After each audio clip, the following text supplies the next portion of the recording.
Welcome to another exciting podcast of Royal Oak Victory Church. We're glad you've joined us. We are a community devoted to God, connected to others, and influencing our world.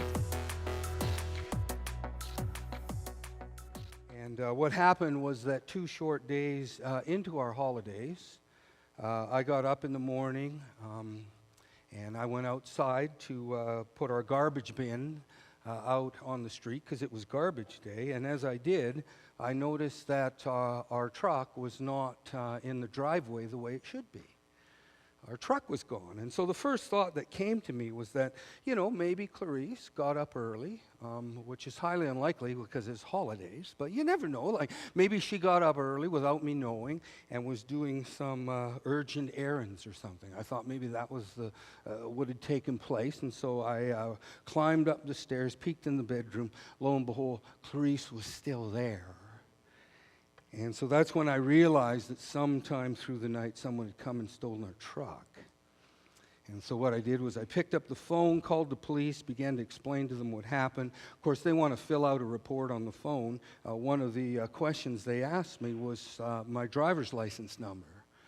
And so I said, well, let me just get my wallet. And so I began to look for my wallet, and lo and behold, I couldn't find that. And then I started looking for Clarice's purse, and lo and behold, I couldn't find that. And that's when we began to put the pieces in place. That what actually happened is that someone through the night, while we were sleeping upstairs, broke into our house, and they took my wallet, Clarice's purse, her wallet, one of our computers, my very, very, very favorite motorcycle jacket. I know, that hurt the most. They took both keys to our vehicle, and then they made off with our truck. And so it was quite a way to start our vacations. I proceeded to phone the insurance company, filled out a claim. They said, look, if the police don't find the truck in 7 days, then we consider it a total loss, and we give you a payout. And sure enough, 7 days came and went, and in fact, it's been more than 30 days, and they still haven't found the truck. And so if you see a white Ford F-150 out there, no, I mean every second truck is a white Ford F-150, so just forget about it. And so they said, look, if you don't get your truck back in 7 days, we'll give you a payout. They gave us a payout. We got the money. We went out and we purchased another truck. And so that was the beginning of our holidays. It's a bit hectic, a bit unplanned, but once we got everything settled and everything in place, and when I talk about everything, you lose everything, right?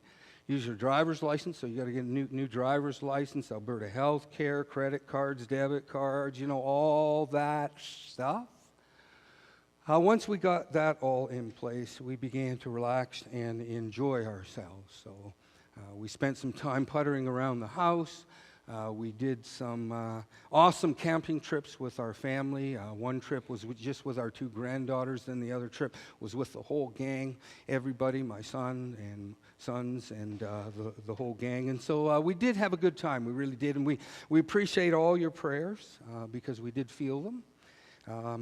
And so I want to thank you for that. I also want to thank Pastor Sheldon and all the staff here for doing such a fantastic job of running everything. And so why don't we give them a big hand? Amen.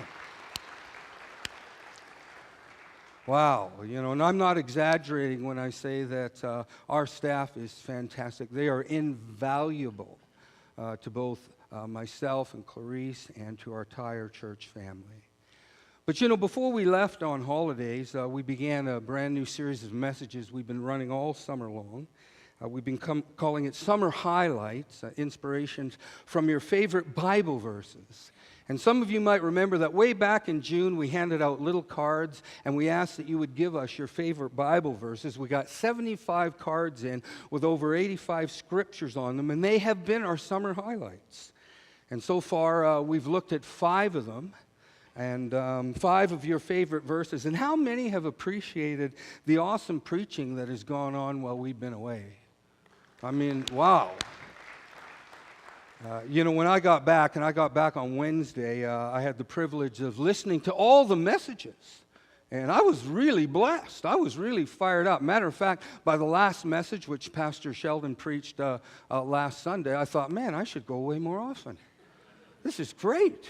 And so I think our preachers and our elders and our staff have done a fantastic job with that. So I just really want to say thank you to them. But we're going to look at another summer highlight. So if you have your Bibles, turn them on or turn them to Psalm 68. Psalm 68. And I'll be reading out of the New Living Translation for those of you who use a Bible app and have access to a variety of Bible versions, the New Living Translation, Psalm 68. Verse 3, it says, "Let the godly rejoice, let them be glad in God's presence, let them be filled with joy. Sing praises to God and to his name, sing aloud praises to him who rides the clouds. His name is the Lord, rejoice in his presence." Verse 5, a father to the fatherless, defender of the widows, this is God whose dwelling is holy. And then this is the verse that one of you sent in for our summer highlights. Verse 6, God places the lonely in families. He sets the prisoner free and gives them joy. He makes the rebellious live in a sun-scorched land. This is one of your summer highlights. And so although there are only 26 short words in this verse, it's not a long verse. I mean, it is literally jam-packed with all kinds of truth and revelation. And I'd like nothing more to do than to be able to open it up and share it with you this morning. But unfortunately, I'm under some very serious time constraints this morning. And the reason I am is because this is our family service. It's only supposed to be an hour long. Right? And so what they told me is when I got back, they said, "Pastor Dave, you only got 20 minutes. And I've already used 7 of them just saying hello again." So, I'm going to do maybe the impossible this morning. I'm going to try and finish this verse off in time. I'm going to give you what I call the Cole's Notes on this very powerful verse. And so how many are ready this morning? Turn to the person next to you, say, "I think he can do it." Just tell him that. It'll encourage me anyway. So anyway, the first thing I see here when it comes to this verse is what I would describe the place God leads me. God leads us to a certain place. He calls us to a certain place. He sets us in a certain place. You might wonder, well, what is that place? Well, you see it here in verse 6. It says God places the lonely in what? In families. In families. And so according to this verse, we see that one of the major things God does for each and every one of us is that he calls us, he leads us into this thing called family. God sets the lonely in family. We all have family. And you know, if you're anything like me, I think this is probably one truth, family, this is one truth that maybe a lot of us tend to minimize, maybe even take for granted. We take for granted this thing called family, the blessing and importance of family. Because really, when you look at some of the other creatures God has made, and of course God has made many varieties of creatures on the earth, when you look at some of them, many of them have no opportunity whatsoever to be part of a loving, supportive, caring family. They don't. I mean, take the panda bear, for instance, and we all love panda bears, but you might not have known this. Biologists tell us that a mother panda bear almost always gives birth to twins, to 2 little cubs. But what she will do, and I never knew this, but what she will do, she will look at both her cubs, she'll choose the one that she feels is the most fit, has the best chance of survival, and in doing so, she abandons the other cub to the wild. And you can almost see that here in the picture. It's almost like he's saying, "Bye, Mom. Bye, brother. Bye, sister." Right? It almost looks that way. She just leaves that little cub in the wild, only picks one, abandons the other. That's panda bears.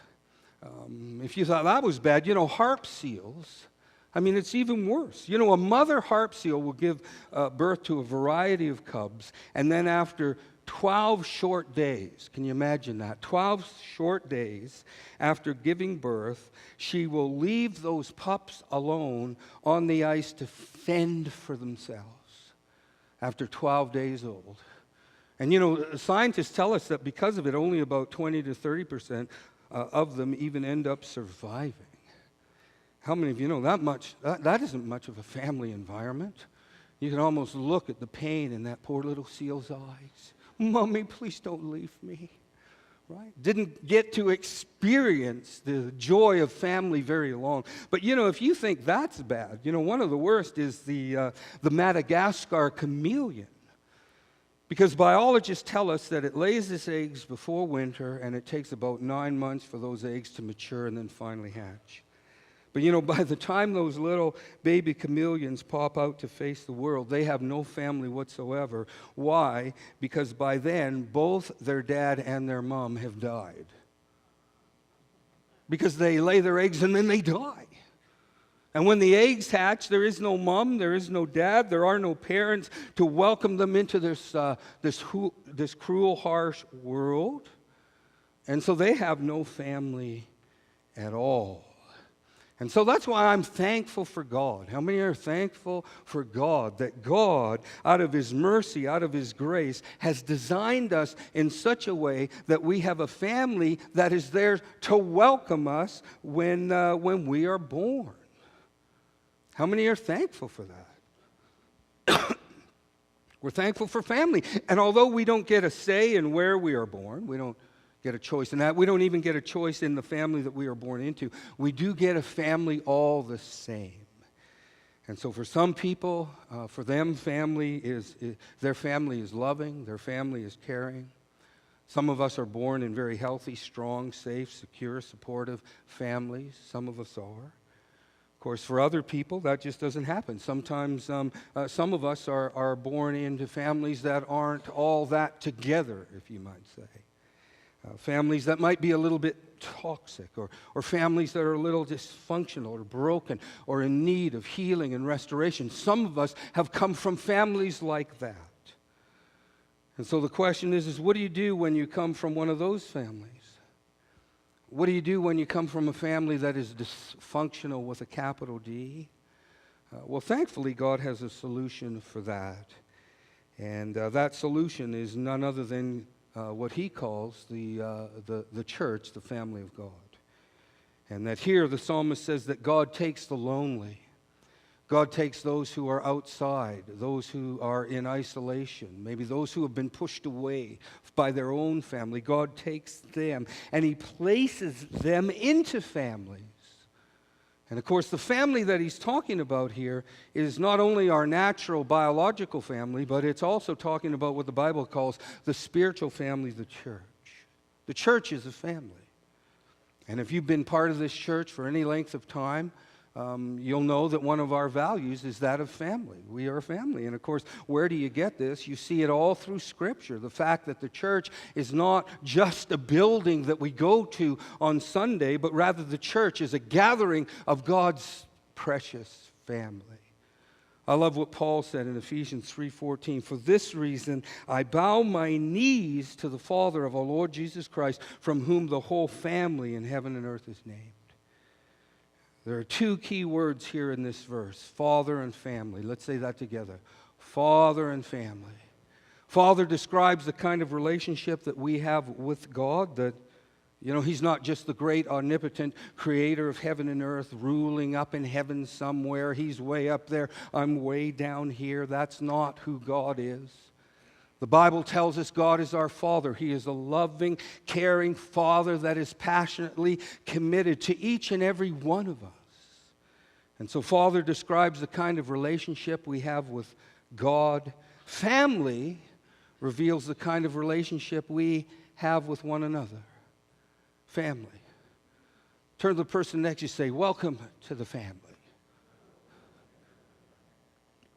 That's what that church is. It's a family. The church isn't a building just made from steel and concrete and brick and mortar. It's not just a random collection of people who shuffle in here every Sunday, sing some songs, be taught of the Bible, leave only to repeat it the next Sunday. That is not church. But rather, the church is a loving, caring, accepting, supportive community where family can be found. That's what the glory of the church is all about. And I sure found that to be true of me. I really did. Because some of you have heard my story, but I didn't come from a exactly together family. Both my parents were alcoholics. My dad, for a living, he was a bookmaker, and that doesn't mean he made books. Okay, he was a professional gambler, which in Canada is illegal, so I guess you could say my dad was a professional criminal. That's what he did for a living. And so there were lots of shady characters hanging out at my house, so I didn't come from a very stable family environment. My parents did as best as they could with what they had. I'm not saying they were bad or evil. They did the best they could. But, it wasn't that stable. And so when I walked through the doors of the church, it was amazing. At the age of 21, I'd never really been to church before. I walk into a church here in Calgary, and I'll tell you, I found family. I really did. I found people who loved me just for who I was. And when I walked into the church the very first Sunday, I had long hair and holy jeans.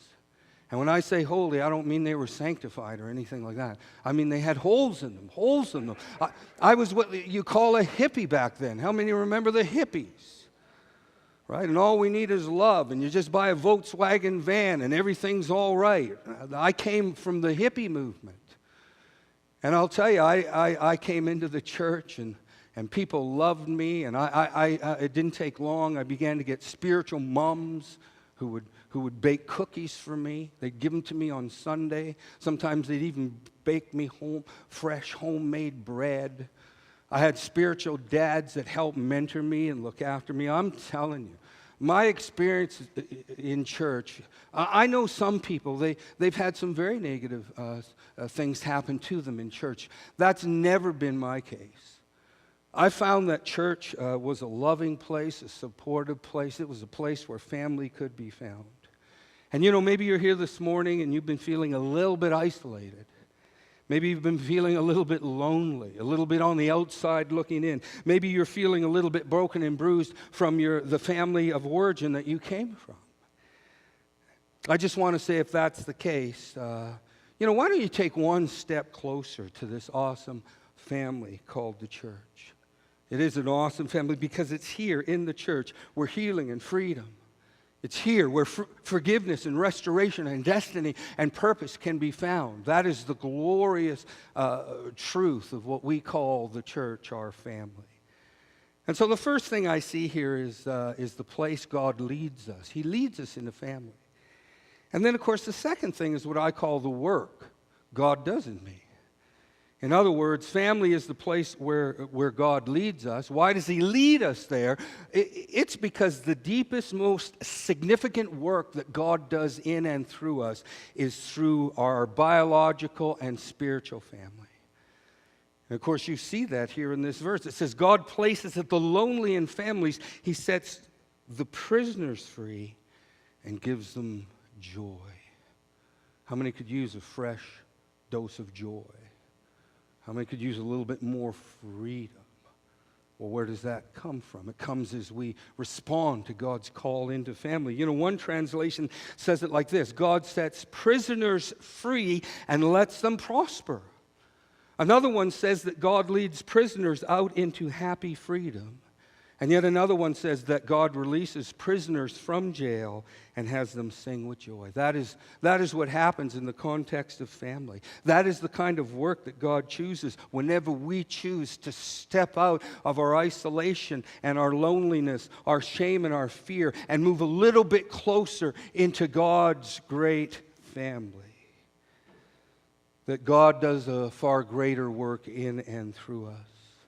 And that was sure true of me, that it was in church that I found love. It was in church I found acceptance. It was in church I found relationship and community that I so desperately needed in my life. It was in church that I discovered my gifts and I came across my calling and I stepped into my purpose that God has for my life. It was in church.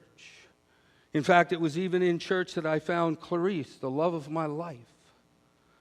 That'd be a good reason just to go to church right there. He that find a wife, find a good thing. Where are you going to find it? Well, maybe plenty of fish. Maybe I'll just put my profile up there and I'll be fishing. You'll be fishing all right. You might get a fish, you might, a lot of fish you get, you'll just want to throw back, right? And so one thing church is good for is the building of healthy relationship. And, that's where I found Clarice. I found it in family. And God has done some wonderful things through the years. And so we see here that the place God calls us where is straight into family.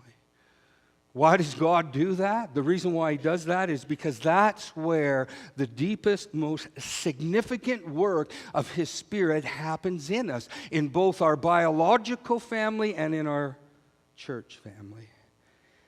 And then the last thing I see here is the attitude God asks of me. In other words, because of this wonderful gift of family that God has given me, what should be my right attitude in light of it? I know some of us, we might have a bad attitude when it comes to family. Maybe you're here this morning and you got some bitterness, resentment towards your family. Maybe you have some bitterness, resentment towards the church family. But what should our attitude be? Well, you see it here in verse 3. It says, "But let the godly rejoice. Let them be glad in God's presence. Let them be filled with joy. Sing praises to God and to His name. Sing loud praises to Him who rides the clouds. His name is the Lord. Rejoice in His presence." In other words, what this is saying is that because we have been given this wonderful, glorious, spectacular gift of family, whether it's a natural family or spiritual family, the very best way for us to respond is not to murmur or complain, right? It's not to backbite and get all negative. The very best way for us to respond to the wonderful gift of family is by lifting up our voice in praise and thanksgiving to God. It's called being grateful for family. How many are grateful for your family? Okay? Some of you had to lift your hand by faith, but you lifted it. That's great. You're grateful. And so kids, what does that mean for kids? It means thanking God for your parents, even though sometimes they may tell you to do things you don't like. You're thankful for them all the same. Parents have to tell you to do things that you don't like. They tell you to clean your room. Well, I don't like that. They tell you to eat your broccoli. Well, I don't like that. They tell you to get off the Xbox so you can do your homework. But how many are thankful for parents, even though sometimes they tell us to do things we don't like? What it means is being thankful for our siblings, and that can be a challenge. During summer holidays, we have 3 grandkids. One is only our boy. He's only 6 months old, so we left him behind. But we took our 2 granddaughters camping. One's 4, the other's 6. It's so funny, they're the best of friends and the best of enemies. It's just hilarious. I just get such a kick out of it. They fight over the dumbest things, right? Like you almost have to be an engineer just to divide a donut. Because if one piece is bigger than the other, that's it. World War III is just broken out. It's so funny. But they love each other too. And when we put them to bed at night, they sleep in the same bed in our trailer. I get up early in the morning, I look, and they're hugging each other, snoring. So cute. Best of friends, best of enemies. But, we want to be thankful for our siblings. Even though sometimes they make us mad and drive us crazy, we want to be thankful. We want to be grateful to God that we have a roof over our head, clothes on our back, food on our table, a warm bed to sleep in at night. We want to be thankful for God that we have a place that we can call home, a place where we are loved and accepted and supported and celebrated. We want to be thankful for that. And of course, we want to be thankful for our spiritual family as well. Thanking God for our pastors and staff and all they do to make this such an awesome church that it is. Thankful for our elders and our leaders. Thankful for all the volunteers who week in and week out serve to make this place what it is. Thankful that we belong to the greatest family in all the universe, the family of God, made up of people from every nation, every kindred, every tribe, every tongue. That's the kind of attitude God asked us to have. One of gratitude because of family. And so in closing this morning, the place God leads me is straight into family, both natural and spiritual. Why does He lead me there? Because that is the place where His deepest, most significant work of transformation and grace happens in us. And because of that, our response should be none other than to give out a loud and bold expression of praise and thanksgiving to Him. Amen.